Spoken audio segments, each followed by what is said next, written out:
दिशा में जान हो गइलू चांद तू हमके बता दो। कौन दिशा में जान हो गइलू चांद तू हमके बता दो। चलो तारे साथ के आस में हमके मिला दो। एक बार तू हमके मिला दो, तू जान से हमके मिला दो। कौन दिशा में जान हो गइलू चांद तू हमके बता दो। कौन दिशा में जान हो गइलू चांद तू हमके बता दो।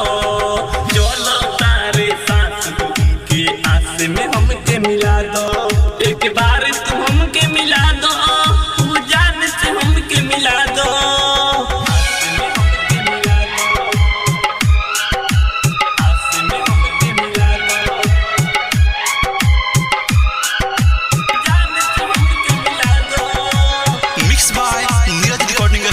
रघुनाथपुर मोतिहारी 82 92 40 64 07।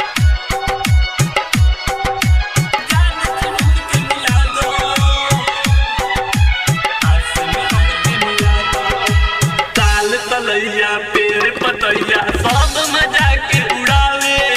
झील समुंदर धरती अंबर केहू पता न बतावे। ताल तलैया पेड़ पतैया सब मजा के उड़ावे। झील समुंदर धरती अंबर केहू पता न बतावे। प्यार करे कि इंसान रब्बा हमके ना तू सजा दो। चलो तारे सास के आस में हमके मिला दो। एक बार तू हमके मिला दो, तू जान से हमके मिला दो। कौन दिशा में जान हो गइलू चांद तू हमके बता दो। चलो तारे सास के आस में हमके मिला दो। आस में हमके मिला दो। आस में हमके मिला दो। जान से हमके मिला दो। एक बार तू हमके मिला दो। जान से हमके मिला दो।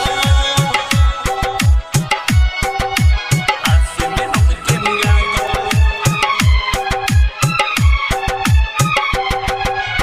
उनके याद में पागल होके बन बन रोज तलाशी। लेके फोटो हंसते अपना दिल में उनके तराशी। उनके याद में पागल होके बन बन रोज तलाशी। लेके फोटो हंसते अपना दिल में उनके तराशी। रोतानी सुनो चांद उनसे भेंट करा दो।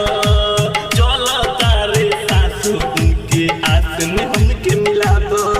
एक बार तू हमके मिला दो, तू जान से हमके मिला दो। कौन दिशा में जान हो गइलू चांद तू हमके बता दो। चलो तारे साथ उनके आस में हमके मिला दो। एक बार तू हमके मिला दो, तू जान से हमके मिला दो। कौन दिशा में जान हो गइलू चांद तू हमके बता दो। चलो तारे साथ उनके आस में मिक्स हमके मिला दो। Neeraj recording studio Raghunathpur Motihari.